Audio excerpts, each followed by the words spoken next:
네, 대선 후보 2차 토론에서 거론이 된 이 주적이라는 개념을 놓고 정치권 내 공방이 치열해지고 있습니다. 송민순 전 장관이 회고록에 등장한 쪽지까지 공개하면서 파장은 더욱 커질 것 같습니다. 지금부터 김만흠 한국정치아카데미 원장, 이준환 인천대 교수와 함께 대선 전국 짚어보도록 하겠습니다. 안녕하십니까? 네, 안녕하세요. 자, 먼저 정치권을 달구고 있는 주적 공방에 대해서 짚어보죠. 지난 2차 TV 토론 때 문재인 후보와 유승민 후보 간 질의응답 과정에서 이 얘기가 나왔습니다. 당시 어떤 말들이 오갔는지 먼저 들어보도록 하시겠습니다. 북한이 주적입니까? 북한이 우리 주적입니까? 주적. 그런 규정은 대통령으로서는 할 일이 아니라고 생각합니다. 아니, 아직 대통령 안 되셨으니까 지금 그래도 생각 대통령이 어떻습니까? 될 사람이죠. 아니요. 대통령은 앞으로 아니요. 대통령 남북 관계를 되시기 전에 풀어가야 될 사람이에요. 대통령 되시기 전에 우리나라 대한민국 국방부 국방백서에 북한군은 우리 주적이다 이래 나오는데 국방부로서는 할 일이죠. 그러나 대통령이 할 말은 아니라고 봅니다. 자, 이 논쟁 이후 송민순 장관이 오늘 또 회고록까지도 공개를 하고 이런 여러 가지 일들이 지금 복잡하게 얽혀지고 있습니다. 먼저 가장 쉽게 좀 설명해 주시죠. 주적이라는 게 뭡니까? 주적. 우리의 적이라는 거죠. 예, 우리의 군이 누구를 지금 가상적으로 상징하고 있냐 해가지고 그동안에 과거에 우리 국방백서에 북한군 또는 북한을 주적을 한다라고 했었는데요. 예. 김대중 정부 말기 때부터 양국 정상회담까지 하고 있었는데 이것을 주적으로 설정해놓고 과연 서로 상호간에 문제가 되지 않겠느냐 해가지고 논의가 되다가 노무현 정부 때 주적이라는 부분을 삭제를 했습니다. 예. 삭제를 했는데 이후에 지난 2010년인가요? 이명박 정부 들어서 다시 복귀를 하면서 주적이라는 용어는 안 쓰고 대신 적으로 좀 바꾸긴 했습니다. 예. 결국은 주적이나 조금 차이는 있겠지만 적으로 바꿨고요. 한정해서 북한 일반으로 얘기하기보다는 북한군, 북한 정권을 향해서 적으로 우리의 지금 안보 위협이 되는 한 그 시기가 유지되는 한 적으로 규정한다는 거였는데요. 예. 지금 토론에서의 요지는 그거였을 겁니다. 지금 현재 우리 국방부에서 어떻게 규정하고 있느냐도 있겠고 예. 현재 후보된 입장에서 북한에 대해서 어떻게 생각하고 있느냐가 있겠고 그런 건데 유승민 후보가 현재 우리 국방백서의 주적으로 규정돼 있다는 걸 전제로 해가지고 당신은 어떻게 생각하느냐라고 이제 문재인 후보에게 물었던 것이죠. 근데 문재인 후보가 이 부분에 대해서 깔끔하게 답을 좀 못했던 것은 분명해 보입니다. 예. 그리고 나서 나중에 이제 북방백서에는 주적이란 표현 자체는 없고 북한 정권과 북한군은 우리의 적이다라고 되어 있다라고 얘기를 했습니다만 예. 한 발 좀 늦은 그런 감이 있었죠. 그러니까 당시에 무슨 그런 용어 때문에 애매하게 답했던 건 아니죠. 북한군이라든가 북한 정권에 한정하지 않고 북한 일반으로 얘기하니까 답을 못했다거나 예. 아니면은 적이란 용어를 안 쓰고 주적이란 용어를 쓰니까 답을 못했다거나 그건 아니었었고요. 예. 북에 대한 입장에 대해서 어떻게 할 것인가 상대해야 되는 뭐 통일이자 또 교류의 대상인 북한의 우리 관계가 이중적인 관계 아닙니까? 예. 한편은 적대적인 관계고 한편으로는 또 같이 민족 통일의 대상이고 이런 입장에서 잘 조정해서 얘기를 했어야 되는데 답을 좀 애매하게 하긴 했습니다. 왜 그때 토론회 때 유승민 후보가 문재인 후보한테 북한은 우리의 주적입니까? 라고 물어봤을까요? 그러니까 이 문제를 대선판의 쟁점으로 끌어들이려는 이유가 무엇입니까? 제가 봤을 땐 그저의 첫 번째 질문에 바로 이 유승민 후보가 들고 나온 게 이 질문이었었거든요. 예. 좀 노리고 나온 것이고 아하. 목적이 분명히 있었다. 지금 지지율이 떠오르지 않는 상황에 보수 세력의 결집이라고 하는 것을 좀 도모하고 그리고 또 가장 문재인 후보 입장에서는 지금 제일 지지율이 높은 상황인데 문재인 후보 입장에서는 가장 껄끄럽거나 얘기를 분명하게 밝히기 어려울 거라고 예상을 하고 바로 그 지점을 이제 공략을 바로 하지 않았을까라는 생각을 합니다. 예. 그제 이제 토론회에서는 이런 주적 문제뿐만 아니라 북한 유엔에서 이제 북한 인권 결의안 표결을 해서 예. 어떤 입장을 하셨느냐라는 말도 했었고 그렇죠. 사드와 관련돼 있는 입장에 대해서도 또 확인하지 않았습니까? 그렇죠. 그러면서 이제 쉽게 말한다면은 이런 것을 안보 이슈를 통해서 이 문재인 후보가 좀 불안하고 이렇게 믿고 맡길 수 있는 그런 대통령감이 아니다라고 하는 것을 부각시킴으로써 자기 바른 정당의 지지율도 확 올리고 또 예. 유승민 후보의 지지율도 올리려고 하는 차원에서 이런 공세를 폈다 이렇게 생각하고 있습니다. 알겠습니다. 뭐 어찌됐든 그 의도야 어떻든 이 문제는 정치권 전체로 지금 퍼져나가고 있는 상황입니다. 각 당의 이 문제에 대한 반응이 나오고 있는데요. 함께 들어보도록 하시겠습니다. 1국의 대통령이 나라의 명운을 결정하고 국민의 안위를 책임지는 사람인데 주적 개념도 불분명하고 모든 나라들이 유엔에서까지 북한 인권 결연을 채택하는데 그걸 찬성해도 앞장서서 찬성을 유도해도 모자랄 판에 기권 하고 이것 문재인 후보의 안보관에 대해서 의심하지 않을 수 없었습니다. 엄연히 우리 국방백서에는 주적이 북한으로 남아 있습니다. 우리의 주적은 북한입니다. 문 후보 입장에서는 북한을 주적이라고 안 보죠. 김정은이를 친구라고 했기 때문에. 유승민 후보가 주적 개념이 국방백서에 들어있다고 하는 것은 명백한 사실이 아닙니다. 국방백서에서 주적 개념은 삭제돼 있고 이명박 박근혜 정부에서도 국방백서에는 직접적이고 심각한 위협, 적 이렇게 표현돼 있지 주적이라고 표현하지 않고 있습니다. 네, 이렇게 각 당 반응 들어보셨는데요. 이 각 당 반응 중에서 눈에 띄는 대목은 바로 박지원 국민의당 대표가 북한은 우리의 주적이다라고 이렇게 규정을 해왔다는 거거든요. 그동안에 우리가 알고 있었던 박지원 대표와는 조금 결이 다른 얘기를 했다는 겁니다. 네, 아까 제가 앞서 말씀드렸었지만은 삭제는 노무현 정부 시기 때 했었지만은 그 삭제 필요성에 대한 아마 내부적인 논의는 김대중 정부 때부터 시작이 됐을 겁니다. 예. 남북 정상회담이 있는 가운데 서로 해가지고 서로 방문하기로 약속을 해놓은 상황인데 상대의 최고의 지도자를 주적의 한 사람으로 넣어가지고 하기도 쉽지 않은 그런 내용이 있었기 때문에 조정하자 이런 얘기했었는데요.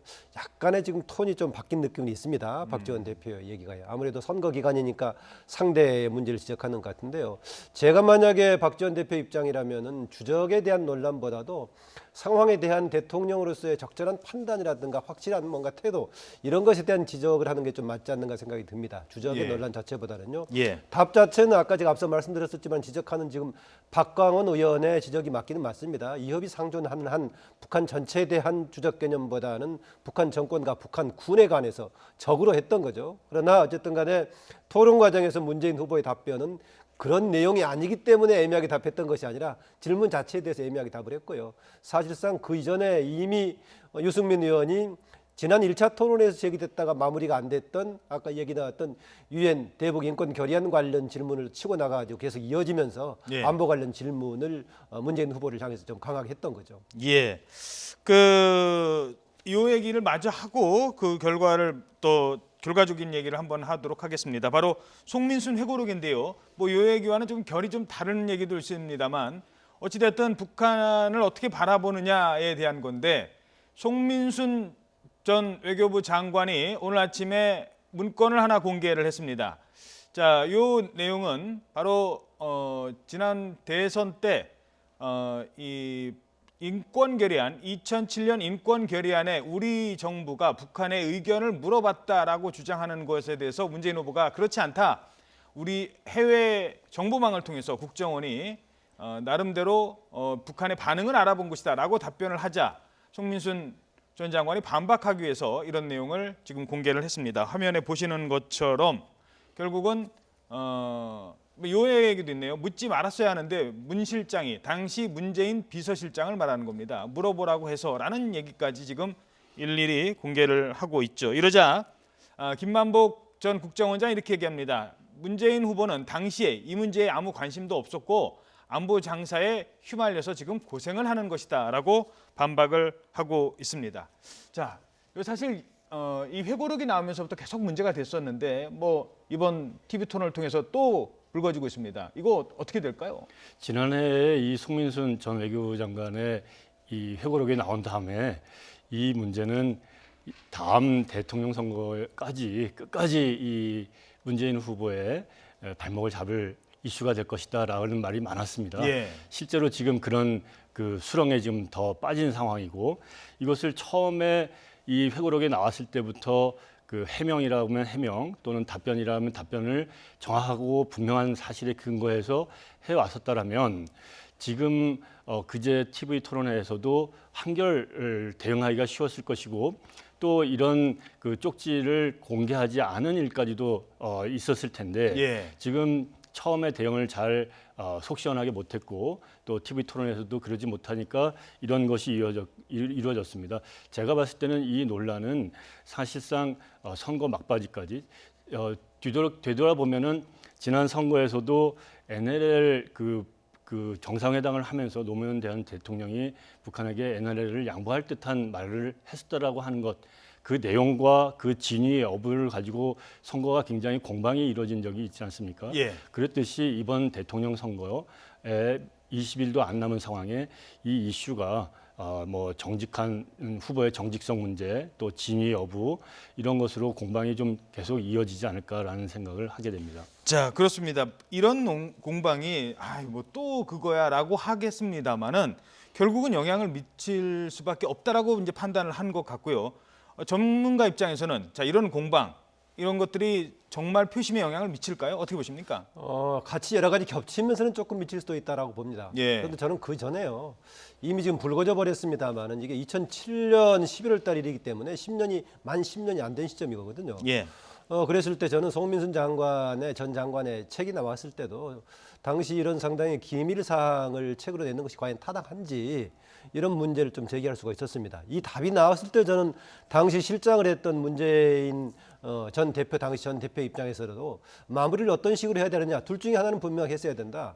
아주 당시의 국가의 기밀하고 관련된 것이기 때문에 이것이 논의 대상이 돼서는 안 된다고 잘라서 된다거나 아니면은 상황에 대해서 정확하게 뭔가 책임지고 설명을 해줬어야 되는데 논쟁의 과정에 끼어 들어가게 되고 또 그 과정에서 당시로서는 비서실장은 이 역할을 했던 것이 아니라 해당 부처 또 안보실장 등이 했던 것이다.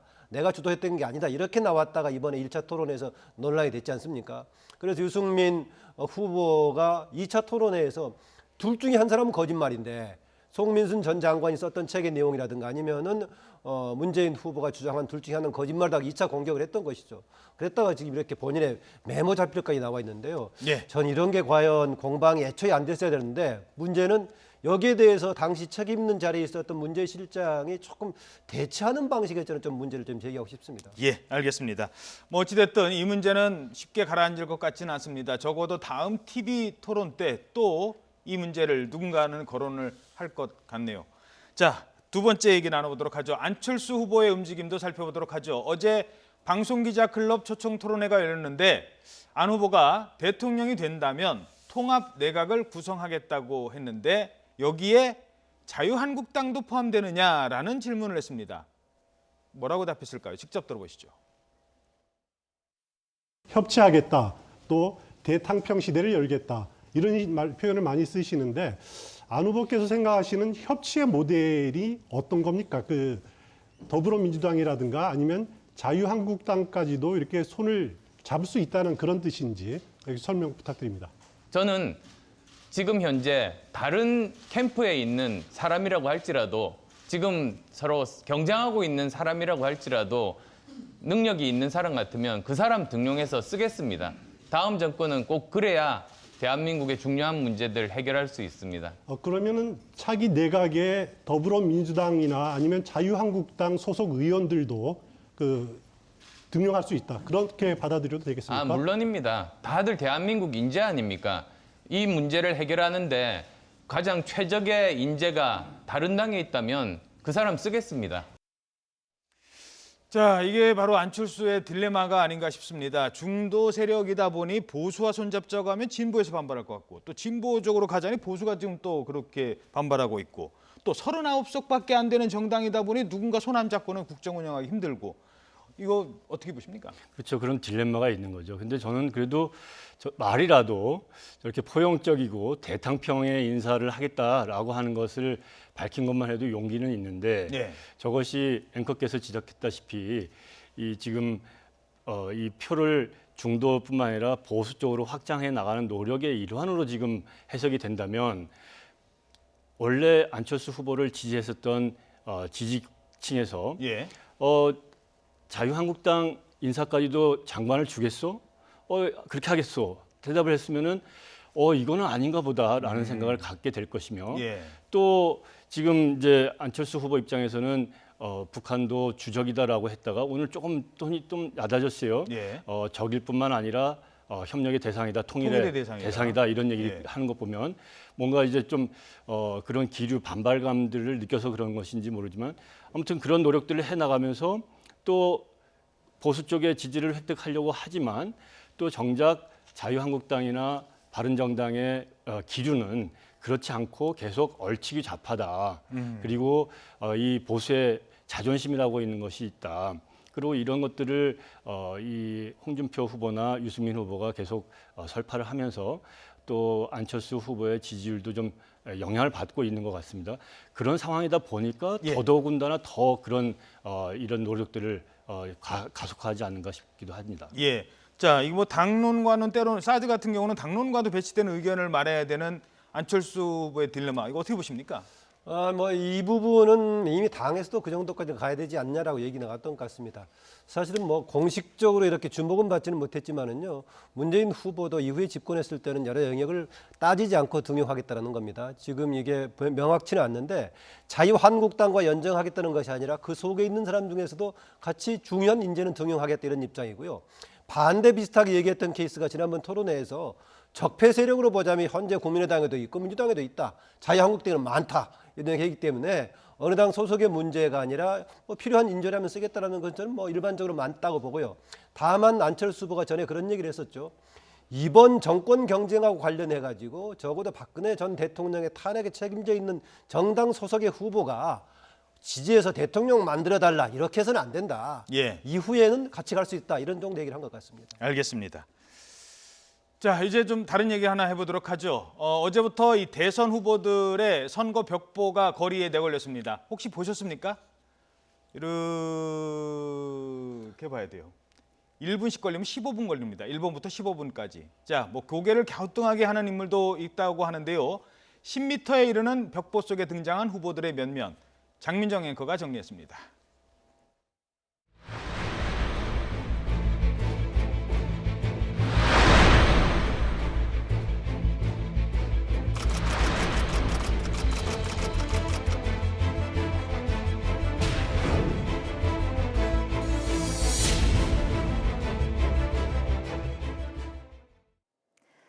네, 어제부터 거리에 나붙기 시작한 선거 벽보들입니다. 정말 이렇게 봐야 되죠. 깁니다.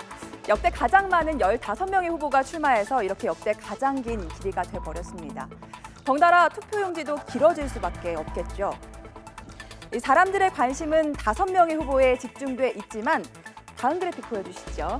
네, 실은 10명의 후보가 더 있습니다. 3억 원이나 되는 기탁금을 내고 대선판에 뛰어든 나름의 이유가 있을 텐데요. 오늘은 그들의 목소리에 귀 기울여 보겠습니다. 박근혜 전 대통령의 탄핵 반대 세력의 지지를 얻고 출마한 조원진 후보는 태극기를 들고 유세에 나서고 있습니다. 포스터에는 곰돌이 캐릭터를 그려 넣었는데요. 배신하지 않은 우직함을 강조하기 위해서라고 합니다. 종편 시사 프로그램 진행자로 얼굴을 알린 장성민 후보는 유튜브에 자신의 정책을 담은 영상을 수시로 올리고 있는데요. 많은 선거 비용을 들이지 않고 큰 홍보 효과를 누리려는 전략입니다. 이재호 후보는 오선 국회의원의 체면을 내려놓고 복면을 쓰고 출마를 선언했죠. 후보는 정책으로 평가받아야 한다며 복면 토론을 제안하기도 했고요. 국회 본회의장 최루탄 사건으로 유명한 김선동 후보, 박근혜 정부에서 국정원장을 지낸 남재준 후보도 출사표를 던졌습니다. 자, 이보다 더 낯선 얼굴들도 있습니다. 오영국, 이경희, 김정선, 윤홍식, 김민찬 후보인데요. 이 군수 후보들은 다음 주 월요일 밤 따로 토론회를 갖습니다. 역대 어느 때보다 많은 후보가 뛰어든 19대 대선, 군수 후보들의 톡톡 튀는 선거운동과 공약을 지켜보는 것도 또 하나의 관전 포인트가 될 것 같습니다. 네, 한 분 빠졌죠? 공중부양하신다는 분. 그 허경영 후보는 선거법 위반 관련해서 이번 대선에는 출마하지 못한 것으로 알려지고 있습니다. 자, 그 기탁금이 내려면 3억 원인가 내야 되잖아요. 3억 원이죠. 예, 뭐 제가 당선 가능성이 희박하다까지는 정말 야박하게 말씀 못 드리겠습니다. 하지만 높지 않은데도 불구하고 이렇게 3억 원까지 내면서 출마를 하는 이유는 어디에 있다고 보십니까? 글쎄 말이에요. 지금 15명이나 출마를 했고 또 지지율 조사를 해보면 여론조사 결과 그리 높지 않은 그 지지율밖에 안 되는데 공탁금, 기탁금이 3억 원이에요. 그래서 어떻게 구했냐 했더니 어떤 사람은 사비를 냈다고 하는 사람도 있고 빌려서 냈다는 사람도 있고 물론 이제 후원금을 받아서 하는 사람도 있다지만 대부분 이런 정서가 있을 것 같습니다. 명분 하나 보고 예. 출마를 해서 아하. 내가 이거는 억울해서 풀어줘야 되겠다. 아하. 대표적으로 뭐 새누리당 조원진 후보 입장에서는 그럴 것이고 또 이재호 후보 입장에서는 대통령감이 없다 이런 예. 지적을 좀 했어요. 그만큼 좀 난세라고 판단을 하는 것 같고 또 남재준 전 국정원장 입장에서도 뭔가 하고 싶은 얘기가 있어서 그런 것 같은데 글쎄요 그 얼마나 국민들 유권자들의 시각을 끌어낼 수 있는 공약들 그런 자질 그런 것들을 과시할지는 지켜봐야 될 것 같습니다. 예. 이 뭐 15명 후보가 전체 판세에 영향을 크게 미치진 않겠습니다만 혹시 영향이 있을까요? 어떻게 보십니까? 저 중에서 혹시요 그 김선동 후보의 경우에 예. 민중연합당 지금 후보로 나온 거 아니겠습니까? 과거에 지금 법적으로 해산이 됐던 통합진보당을 사실상 승계하는 정당이라고 볼 수 있겠는데요. 예. 그 조직들이 전국적으로 상당히 있습니다. 그래서 제가 봤을 때 아주 지금 군소 후보 중에서는 조금 어느 정도 좀 득표력도 좀 나올 소지가 있는. 과거에도 보면은 통합진보당 계열이 선거를 했을 때 일정한 득표를 하고 있거든요. 예. 전국적인 바닥 조직이 있기 때문에 예. 그런 주목이 되고요. 또 하나는 보니까 저는 15명이 나왔을 때 일렬로 이걸 배치를 할지 한 5명씩 이렇게 모아서 할지 그랬는데 보니까 일렬로 쫙 해가지고 정말 아까 정앵커가 고개를 쭉 돌려볼 수 있을 정도가 됐네요. 예, 알겠습니다. 사실 대선에 출마하시는 데는 다 이유가 있을 겁니다. 주목을 못 받아서 그렇지 얘기하고자 하는 뭐 이유가 있기 때문에 출마를 했을 것 같습니다. 끝까지 기왕 나오신 거 열심히 뛰셔서 본인이 원하는 득표율을 얻어 가시기 바라겠습니다. 평소에 이분들께 많은 시간을 할애하지 못한 점도 저희들이 좀 안타깝게 생각한다는 말씀도 드리도록 하겠습니다. 지금까지 김만흠 한국정치아카데미 원장 그리고 이준환 인천대 교수와 함께 대선 전국 살펴봤습니다. 두 분 고맙습니다.